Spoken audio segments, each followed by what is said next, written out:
Hello everyone, welcome back to the channel. Hope you are doing well and fine, and in today's video I'll be showing you how to fix Pinterest glitch. So without wasting any time, let's just jump right on the video and make sure to watch this video till the end and follow the steps as well. Now the first thing that you need to do is head over and open up your settings app, and once you're inside the settings, here scroll down and then tap on general. And once you're inside general, what you need to do is scroll down and then tap on iPhone storage. And once you tap on iPhone storage, here what you need to do is scroll down until you find Pinterest and then tap on it. And once you tap on it, here you'll be provided with two options. Now what you need to do is tap on offload app. Now what this does, it resets the app by clearing all the bugs and glitches which is present in the app, which might be causing the issues that you are facing.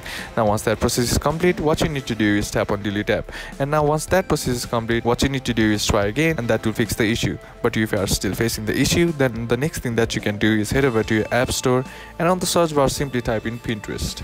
And once it loads, what you need to do is tap on the app and check to see if the app needs an update or not. Sometimes the older version also might be causing the issues that you are facing, so just updating the app to the latest version will probably fix the issue. And that's basically how to do it. And that's it for today's video, guys. Hope this video was useful to you. Leave a like if it did, comment down below what the next video should be on, consider subbing to the channel. Thank you for watching. Bye bye.